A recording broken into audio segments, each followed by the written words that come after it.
Welcome back to WION World is One. You're watching Speed News with me, Vidur Kathuria. Let's get started.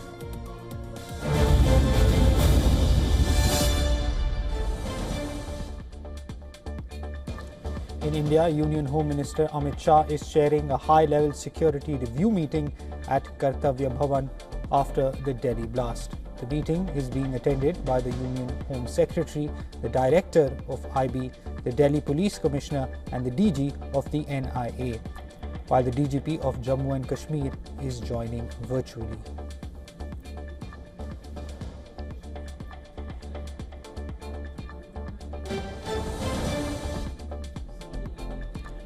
Following the Delhi blast, investigation agencies are scrutinizing dump data from areas around the Red Fort, including parking zones, and closely monitoring social media activity. The collected data could help trace key phone numbers linked to the incident.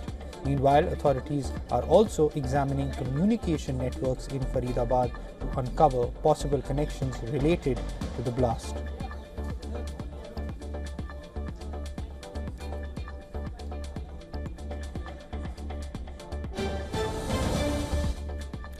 Faridabad police conduct massive search operations in Bhoj, Fatehpur Taga village and surrounding areas with over 1,000 personnel deployed. Teams from the crime branch and reserve police are participating in the operation.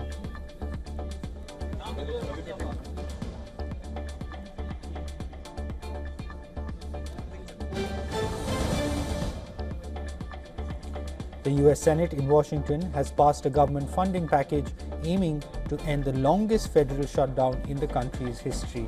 The piece of legislation will now be sent to the House of Representatives for a vote. The shutdown, now stretching into its 41st day, has left hundreds of thousands of federal workers without pay, disrupted flights, and delayed food assistance. Since October 1st, Congress has been deadlocked over federal funding, with Democrats demanding that any deal also extend expiring Obamacare health subsidies.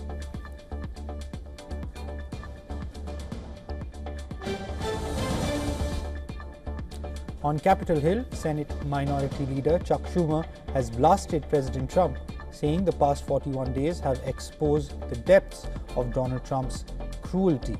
After weeks of tense talks, moderate Senate Democrats agreed to reopen the government, but without a promise to extend key healthcare subsidies. That move sparked anger among many Democrats who, for more than 6 weeks, have pushed Republicans to negotiate on renewing Affordable Care Act tax credits set to expire on January 1st.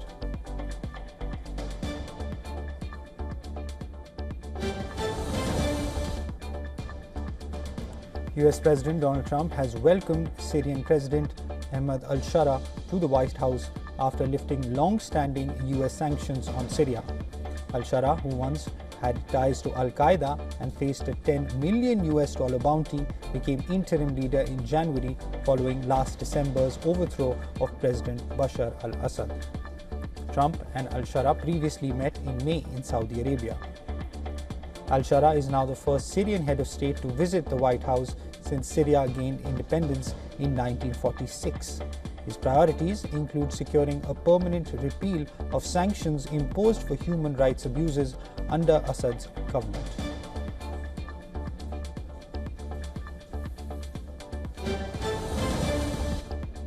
Sergio Gore has been officially sworn in as the United States Ambassador to India. The ceremony took place in the Oval Office with Vice President J.D. Vance administering the oath. President Donald Trump praised Gore's leadership, calling it essential to fulfilling the American people's mandate, while joking about past staffing mistakes that have since been corrected. Trump also addressed ongoing tariff negotiations with India, saying, "Right now, they don't love me, but they love us again." The event was briefly opened to the press, giving a rare glimpse into the previously closed swearing-in ceremony.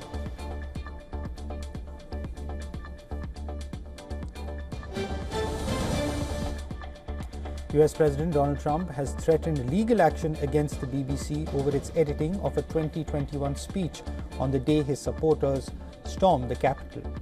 Trump's lawyers have demanded that the broadcaster retract its documentary by Friday or face a lawsuit of at least $1 billion. They also called for an apology and compensation, claiming the edits caused overwhelming reputational and financial harm.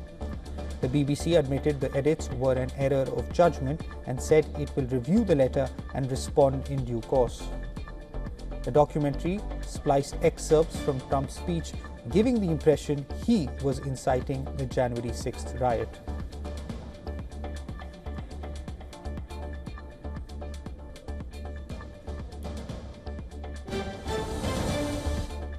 Venezuelan President Nicolas Maduro has said his country remains determined to protect its sovereignty despite rising tensions with the United States.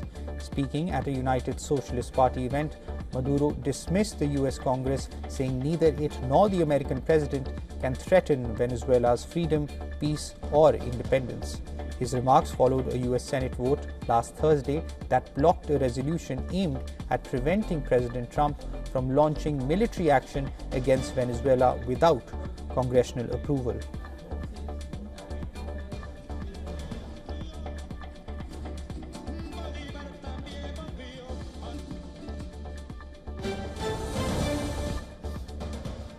The White House has signaled a potential trade breakthrough with India, as President Trump said Washington and New Delhi are moving closer to finalizing a new trade agreement.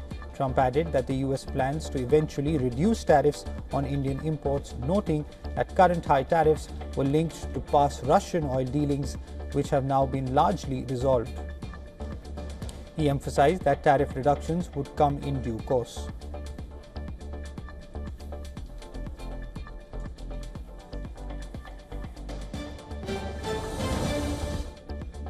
At St. Mary's Food Bank in Phoenix, cars stretch in a long line as families wait for assistance.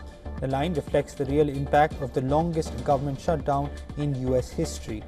While a deal to end the shutdown has cleared Senate hurdle, Congress still must finalize the agreement before sending it to President Trump. Many in line have missed SNAP benefits for November amid the shutdown.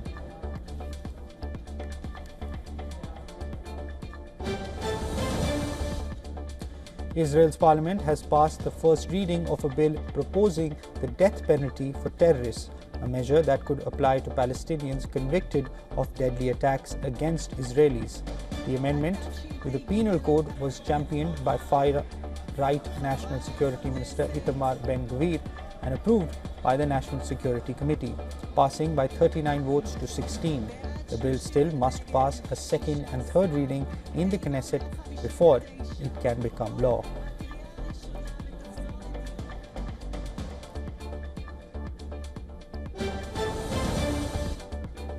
In Israel, the family of fallen officer Hadar Golden, killed in Gaza in 2014 and whose remains were recently returned, is urging the government to recover the bodies of all hostages still held in Gaza.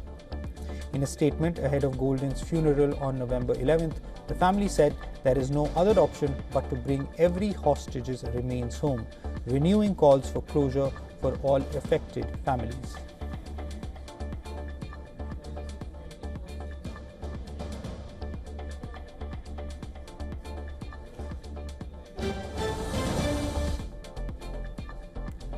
Lebanon has released Hannibal Gaddafi, the son of former Libyan leader Muammar Gaddafi, on bail after nearly 10 years in prison. A $900,000 bail was paid. He had been accused of withholding information about the 1978 disappearance of Lebanese cleric Musa Sadr, but was never tried. At the time, Gaddafi was just 2 years old.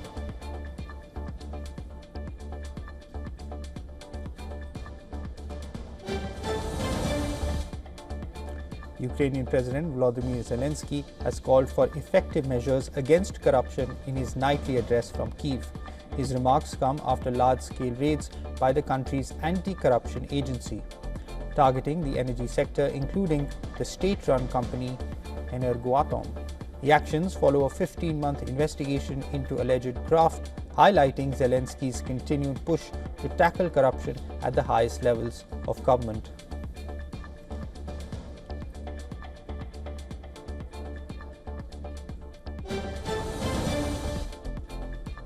Deadly rioting at a prison in Ecuador's Machala has left at least 31 inmates dead and dozens injured. Authorities said 27 died of asphyxiation and 4 from other causes. The violence erupted over plans to transfer inmates to a new maximum security facility, with reports of an initial flare-up causing 4 deaths, followed by a second wave. This comes less than 2 months after a previous riot at the same prison killed 14 inmates. Ecuador's overcrowded and poorly controlled prisons have become some of the deadliest in Latin America, where gang influence tied to Colombian and Mexican drug traffickers is widespread.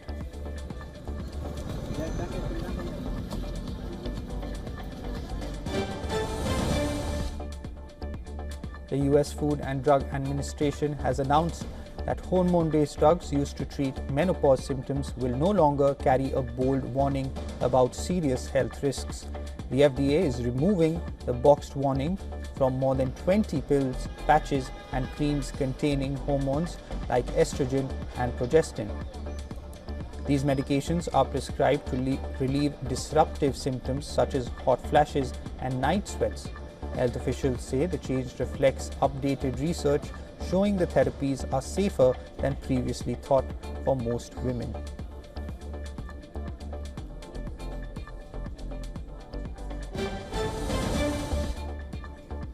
Egypt's parliamentary elections have begun, nearly 2 years after President Abdel Fattah al-Sisi secured a third and final 6-year term under the current constitution.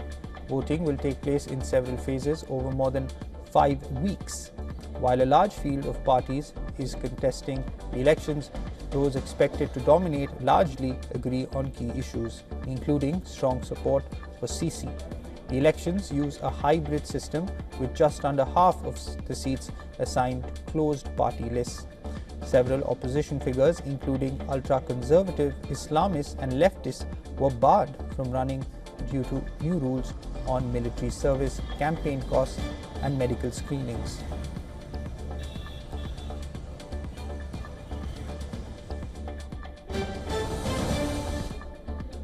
Iraqis are voting in a parliamentary election where Prime Minister Mohammad Shia al-Sudani seeks a second term.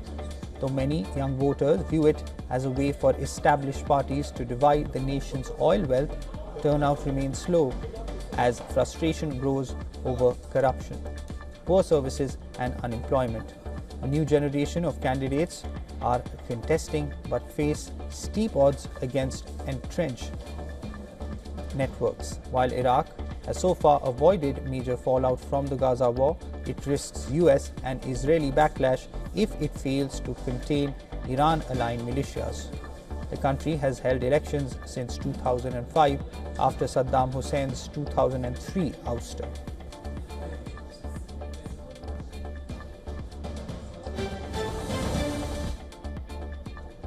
Prime Minister Narendra Modi has arrived in Bhutan to attend the 70th birthday celebrations of the 4th King of Bhutan, Jigme Singye Wangchuk.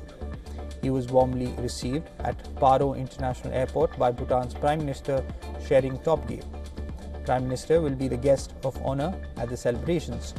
During the visit, the Prime Minister will also inaugurate a hydropower project.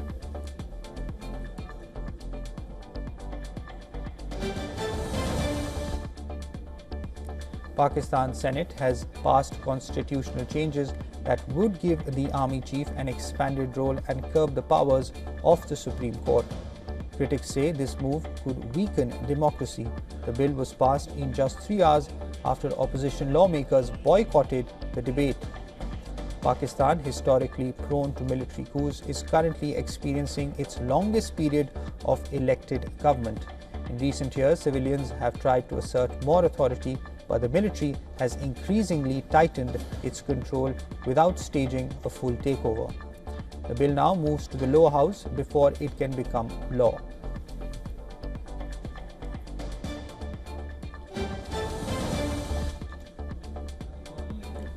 Voting has begun in the second and final phase of Bihar's assembly elections, with 3.7 crore voters deciding the fate of 1,302 candidates across 122 constituencies today. This phase will also determine the future of 12 ministers from Chief Minister Nitish Kumar's cabinet.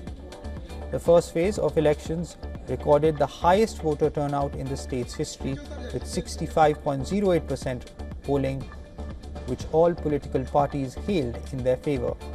The results of the elections will be announced on the 14th of November.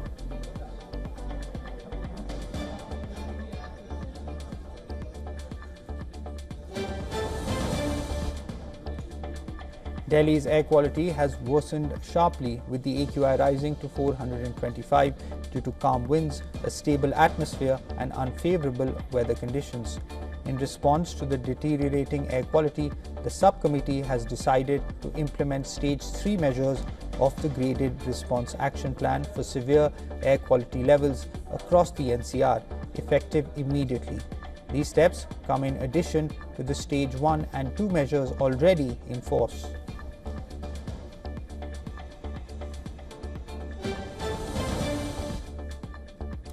Two red panda cubs at Zoo Knoxville are experiencing snow for the first time. Red pandas are naturally suited for cold weather, hailing from the temperate mountain forests of the eastern Himalayas and southwestern China. Born on June 3rd, the cubs have been thriving and are delighting visitors with their playful antics in the winter wonderland.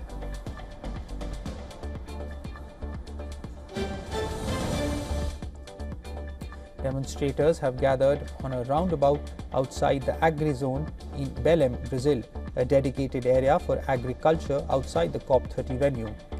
Unlike previous COP summits in Dubai and Baku, where public protests were restricted to inside the conference, activists were able to demonstrate publicly this year. They shared stories highlighting how industrial agriculture has impacted their indigenous lands and communities, calling for greater protection and sustainable practices.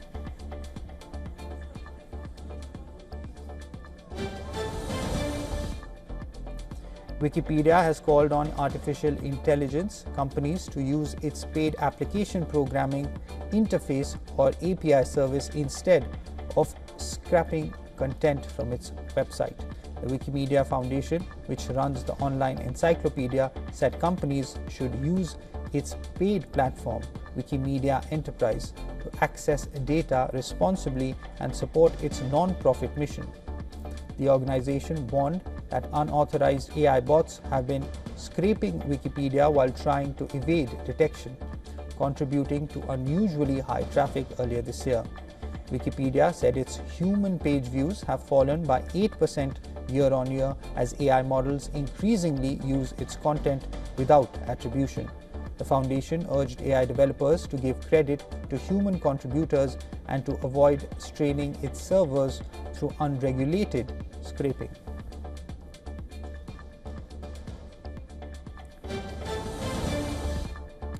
The European Commission is exploring ways to force EU member states to phase out Chinese telecom companies Huawei and ZTE Corp from their networks.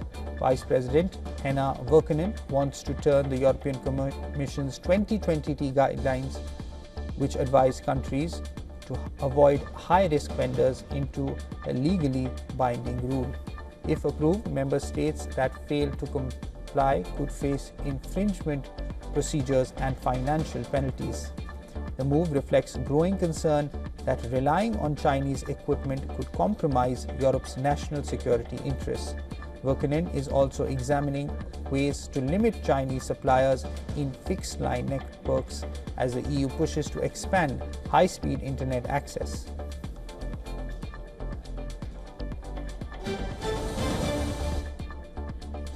Pitchbook, a sales tool used by investment firms, announced the launch of Navigator, a new generative AI tool designed to deliver private market insights via natural language prompts, both within its own platform and through integration with OpenAI's ChatGPT. Navigator, a chat-based AI experience, allows users to ask plain language questions about startups, deals, investors, and market trends.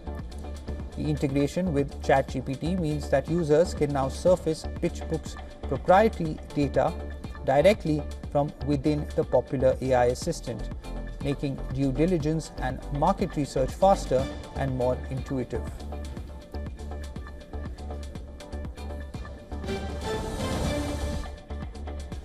Asian markets opened firmer on Tuesday, supported by optimism over the possibility that the US government shutdown will end soon and strong gains in AI-related stocks. Japan's Nikkei 225 rose around 0.5%, while South Korea's Kospi also edged up as much as 2% despite recent volatility.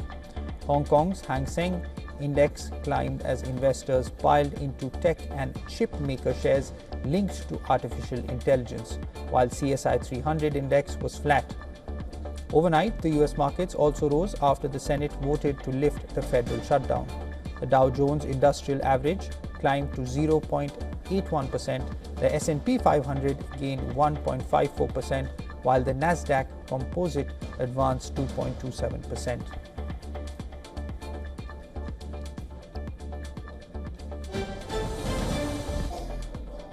Crude oil prices worked off earlier gains on Tuesday as global supply worries outweighed hope for a US economic pickup. Brent crude fell roughly 0.2% to about $63.90 a barrel, while the US WTI slid to nearly $60. An increase in output from OPEC Plus and growing ship-based storage in Asia, which sparked fears that supply could eclipse demand, despite optimism over a possible end to the US government shutdown. Analysts warn that with demand stalled in major markets and output rising, crude may face further downward pressure unless global growth picks up.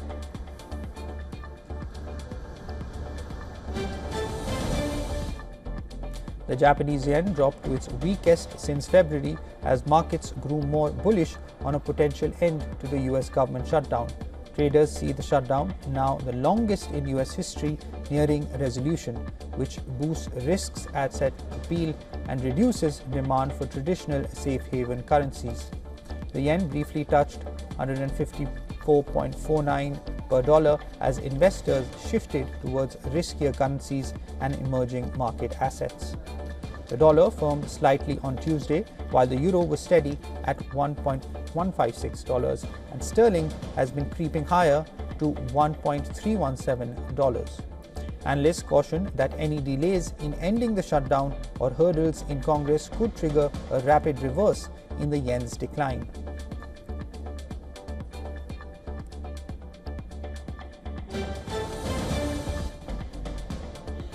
Veteran Indian actor Prem Chopra has been admitted to Lilavati Hospital in Mumbai. The news was confirmed by his doctor and family. The 19-year-old actor, famed for his iconic villain roles in over 380 films, was hospitalized 2 days ago due to a viral infection coupled with age-related complications and an existing cardiac ailment.